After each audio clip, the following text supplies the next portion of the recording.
We've got an interesting category today. Legendary Pokemon that are almost good. Legendaries are supposed to be amazing, if not overpowered Pokemon, but Game Freak has famously failed at imbuing some of its legends with such power on a fair few occasions. So much so that some of these legends wind up being just outright terrible. See Articuno after Gen 1. However, there are also many legendaries that seem like they should be good right before they fall on their face and reveal themselves to be anything but. It's kind of a mystery at first, because they seem like they should be good, but fall short. We'll be judging Pokemon based on what they're designed for, as the low-tier Articuno, with its flaws, wouldn't be judged by its OU viability, for instance. And we're kicking things off with a shocker from Gen 7 in the form of Xurkitree. But before we talk about Xurkitree, here are some legendary earbuds with our sponsor, Raycon. Black Friday and Cyber Monday are around the corner, and Raycon has got an amazing deal for you. You can save 30% on all Raycon audio products. Honestly, I don't know how I'd get through the day without my Raycons. In fact, I use my Raycons literally every day because I literally can't do chores without listening to something, be it music, a podcast, or an audiobook.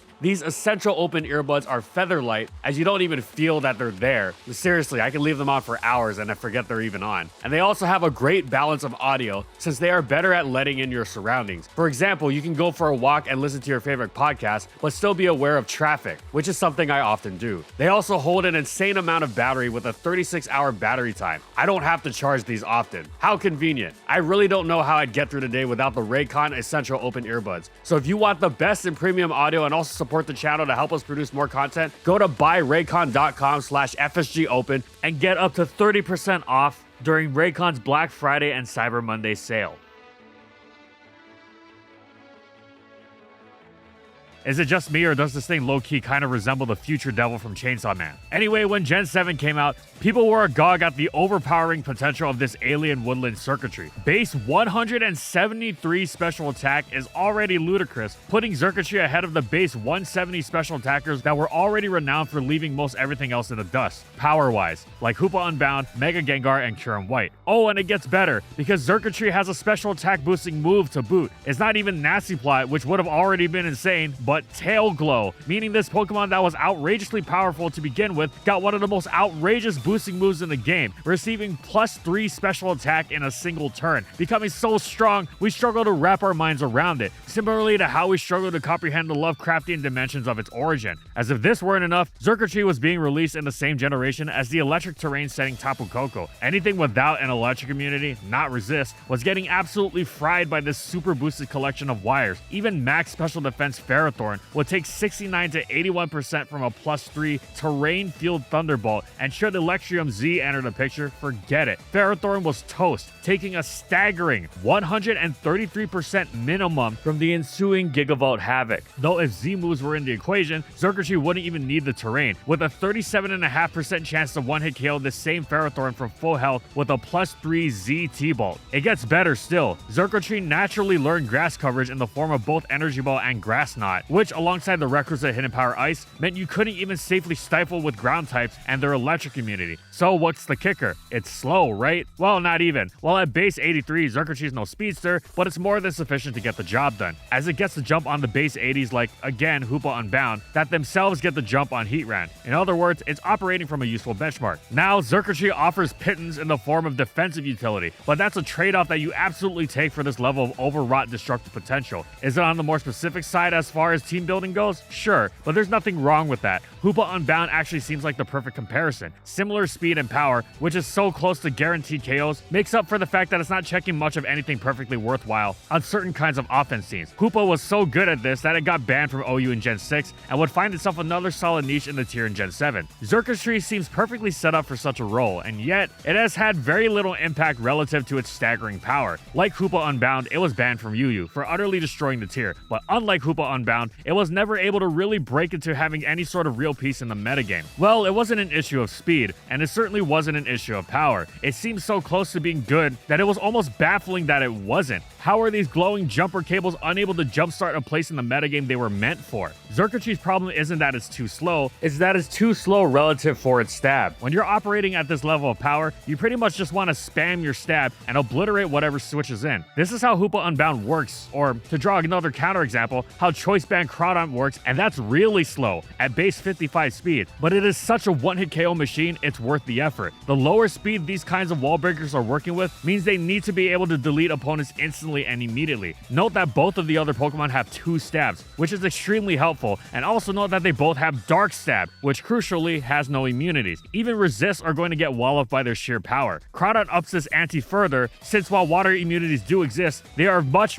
rarer by virtue of being restricted to abilities, as opposed to the innate nature of the type chart, the way Fairy is to Dragon, or Ground is to Electric. Yep, this is why Xurkitree suffers. It can't muscle through grounds with sheer power the way it can grasses, and it can't lean on a second stab that is also spammable in its own right to deter those grounds from coming in. This would be fine if ground were merely electric resist, not an immunity. Slap on a choice specs on Xurkitree and watch everything collapse. But as it stands, the ubiquity of grounds makes every team pack an effortlessly built-in roadblock that renders such power not without serious efforts to circumvent it. Xurkitree does have the coverage for grounds, yes, but a Xurkitree spamming non-stab hidden power ice or energy ball is much less threatening, yet it is almost obligated to do lest it thud uselessly into some of the best Pokemon in the game, and in doing so it forgoes the all-crushing immediacy that is the lifeblood of its subgenre of wall breaker, which makes playing around it much easier. Tail Glow doesn't help in this regard, as it still takes a turn to use, which means it's not immediate in the way Xurkitree needs to be. It's a bonus to obliterate overly slow teams, but the options for dissecting those are so numerous that you don't exactly have to rely on such a flawed Pokemon for it. Some attempts have been made to work around this, like using Xurkitree on sticky web teams, or giving it Psychium Z and letting it use Z Hypnosis, which boosts its speed, but this is overly specific and unreliable. Xurkitree is so close to being a good OU wall breaker, but it falls short. At least it campaigned for OU its first generation, before losing all of Hidden Power, Tail Glow, and Z moves in Gen 8, knocking it all the way down to RU, but as per the intro, we're not judging those specifics, more so the broad failures of its overall design that made it almost good. And speaking of the lower tiers, we're actually plunging all the way down there with our chilly next choice with Glastrier. Bojack Iceman appeared in Generation 8, which would firmly establish Ice as one of the 2 best stab types in the game, now that it could be consistently wielded without the pressures of Stealth Rock thanks to the newly added heavy-duty boots, as would be demonstrated by Weavile's eventual stranglehold over OU. The other type was Ghost, freely spamming against nearly everything now, especially since it's no longer constrained by the newly removed pursuits. Ghost was, of course, the type of Glastier's counterpart, Spectrier. These two would fuse with Calyrex to create the latter's Ice and Ghost Rider forms, which were far too powerful for OU, just as Spectrier was, but we're not judging Glastrier on its inability to achieve the Uber status of its cohorts. We're not even judging it on its inability to achieve OU status or UU for that matter,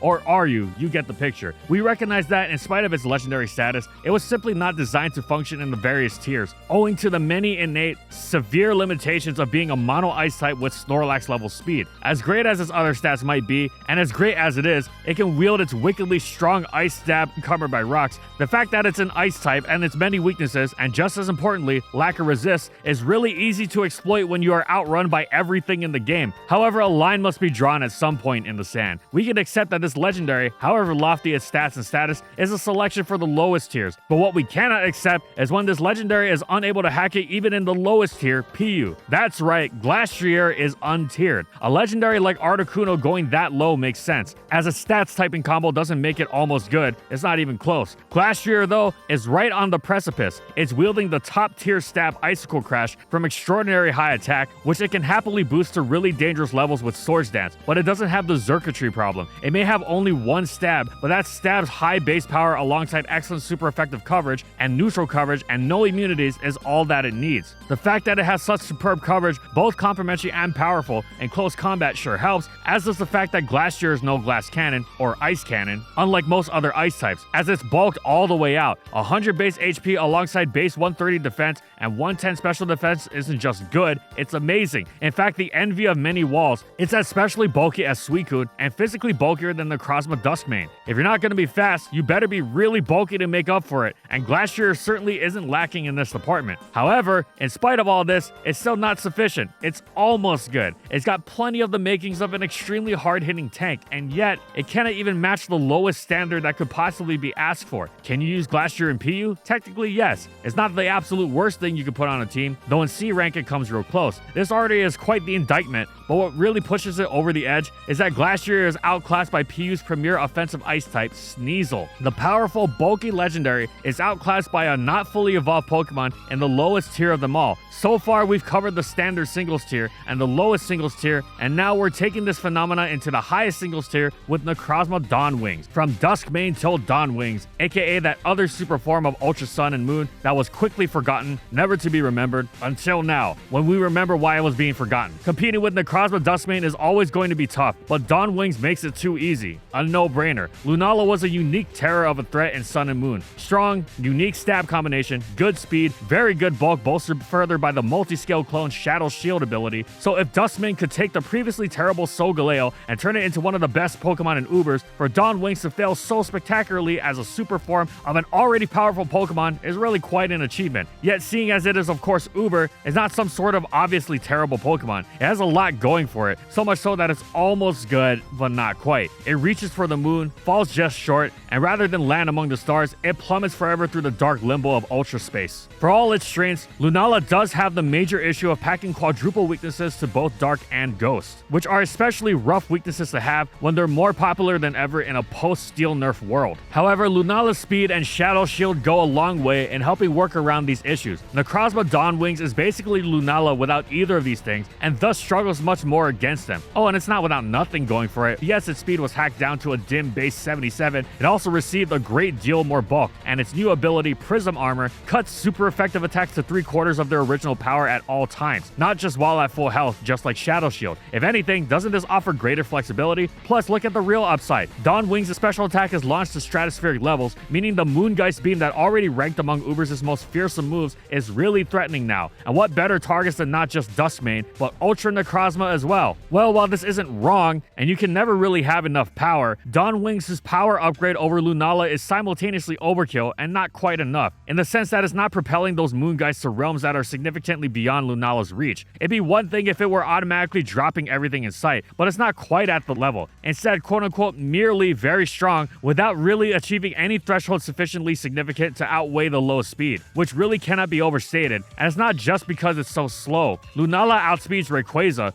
which already gets the jump on the base 90s that characterize Ubers like Groudon, Kyogre, Ho-Oh, and Giratina Origin. All of these effortlessly leave Dawn Wings in the dust. Doesn't this also apply to Duskmane? Yes, but Duskmane also has incredibly robust defensive typing that lets it switch in effortlessly, not just direct damage either, as in addition to its numerous resists, it also takes pittance from Stealth Rock and nothing from Toxic, whereas Dawn Wings is incredibly vulnerable on all fronts, and even its impressive new bulk can't quite offset the tremendous damage tossed around on all fronts in Ubers. Any thoughts of weaponizing its low speed through Trick Room are quickly set aside when you realize that, rather than pulling teeth to try and make Dawn Wings work, you'd be best off just using Lunala and Duskmane on the same team, since using Dawn Wings disallowing use of Duskmane means you better have really good justification, and if you're reaching this hard to find some, you already know it's not worth it. It's almost there. In addition to its aforementioned benefits, Dawn Wings can also Ultra Beast into Ultra Necrozma, but nothing it does as Dawn Wings justifies its use over the far superior Duskmane pre-Ultra Burst. It's a shame, as Dawn Wings has gorgeous design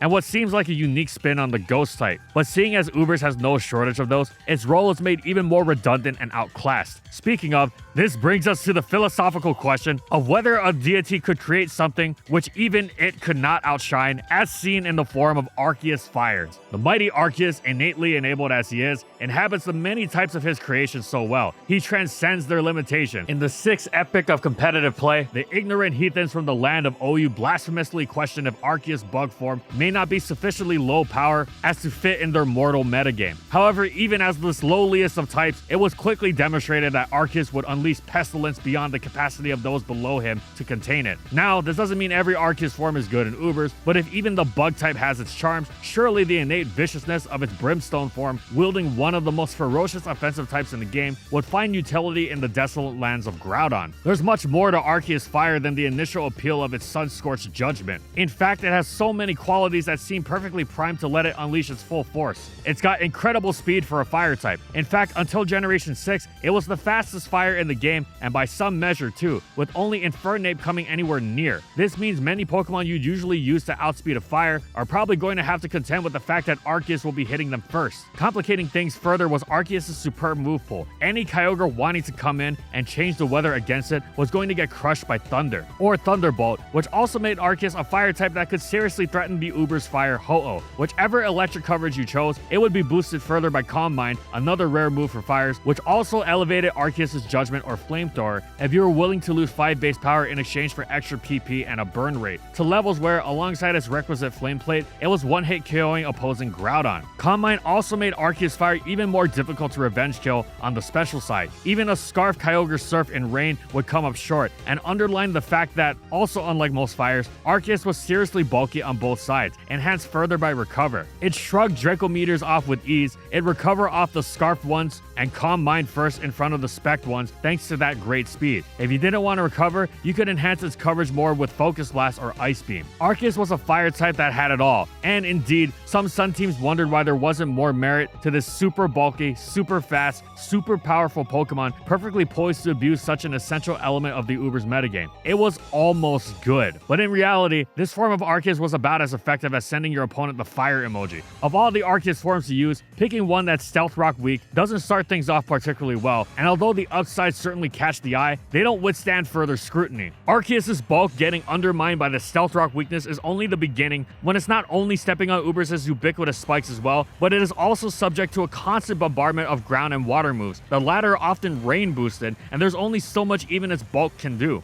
especially since it needs to invest its EVs and its special attack and speed to be threatening. It's got its issues on that end too. No matter what coverage it goes with, it will be left lacking. While its electric coverage is great, if it goes with Recover in the last slot, it will be stifled by most of the dragons that run rampant throughout Ubers. Yet if it drops Recover, it will have no longevity whatsoever. Bad news for a Pokemon that is not only weak to Stealth Rock, but also doesn't threaten to sweep entire teams after a single boost, the way Arceus normal type Swords Dance variant E-Killer does, which seriously restricts how much you can effectively choose it in both the team builder and the battle. Plus, there's the problem of what you're dropping Recover for. You can run Ice Beam to ruin dragons, but without Focus Blast, you are completely and utterly stifled by that other beast that changes the weather on you, Tyranitar. Sadly, the almost good Arceus-Fire is actually outdone entirely by Arceus-Water, not just because Water-Arceus is a much better abuser of its respective weather, but it doesn't need to fit on rain teams. In fact, Water Arceus is an excellent component of many Sun teams. Arceus-Fire seems like it'd be the 1+ ultra of Sun-powered attacking, but it's instead doused like a candle in a typhoon, burning not at all long and not at all bright. And speaking of flames that don't burn bright, for our last pick, we have a double whammy with Kyurem White and Kyurem Black. Twin peaks of power, the return. Black and White Zekrom and Reshiram taking the dragon type to new heights of secondary stab wasn't enough. In Black and White 2, they fused a first with Kyurem, which itself packed an excellent secondary stab. These new Kyurem forms maintain the respective electric or fire coverage of Zekrom or Reshiram, while ascending to absurd new levels of power, count them, base 170 in their respective attacking stats. At the zenith of the Dragon eras, so all-consuming, a new type was invented to deal with it. It was one thing for Deoxys attack to have base 180 offenses, as it was primarily functioning without stab, and when it did use stab, it just had one type, and it was a type that was well resisted and even had immunities. The Kyurem forms weren't nearly as fast as Deoxys attack, but they had 2 stabs, one of which was the best offensive type in the game, and a second one which wasn't too far behind. Plus, they could actually take a hit. So why are these paragons of power, these pinnacles of pulverization, only almost good? We'll start with Kyurem Black, which had the more obvious drop-off. It so spectacularly failed to live up to its initial Uber status that it actually became the first box art legendary to fall into OU. It lacked physical ice stab outside of the 2-turn freeze shock, and while its stab outrage blasted through everything in sight, even Ferrothorn, it also locked Kyurem Black into its use for consecutive turns, making revenge killing it a cinch, given its many weaknesses. Turns out, when you're susceptible to both Stealth Rock and several of the most common attacks in the game, your good bulk tends to go out the window. Kyurem Black was largely just a 1-for-1 trade machine, which the game had no shortage of by that point. You could use it with more finesse that prevented it from getting KO'd in return, but you'd have to rely on a mix set, which had Stab Ice, just off of its much lower special attack stat, making it much less of an automatic KO machine. Kyurem Black maintained OU till Generation 8, which gifted it Dragon Dance and actual physical ice stab, Icicle Spear. It was quickly banned from OU,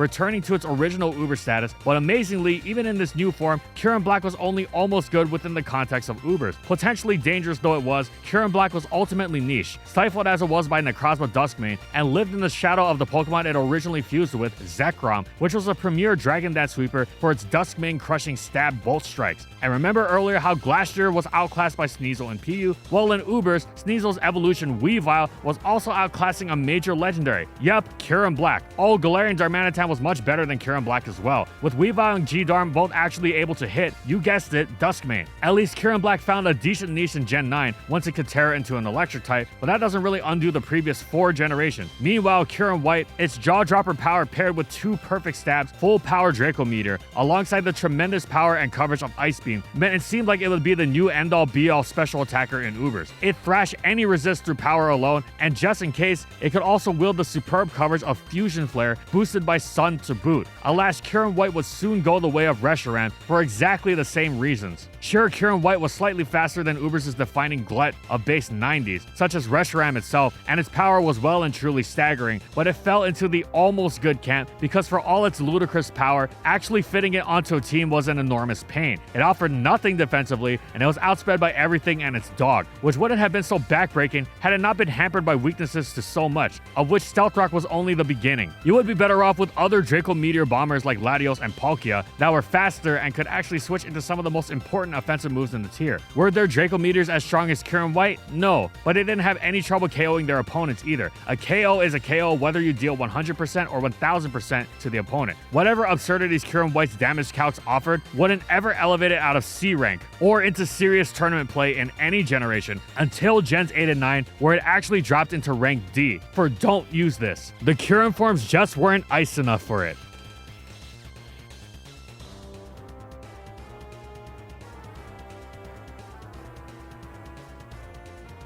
And thank you so much to our Platinum patrons. Thank you to Amphozenus, Alex Sable, Anthony Belval Renault, Daniel Isbeast, Corman, Eric Dissing, Funky, Glitcherton, Howl, Jack G, King Yabber, Nightfall, Megamon VGC, Mojo Game Slayer, Nurse Jake, One Penguin to Rule, Pretzel SP, Sojiro Sakura, Spavoon, Gylaria, Sorazen Croxon, Shiwei Miji, Stoneface Colin, Kiboflu, Wardeen, Zathor for their major support of our videos.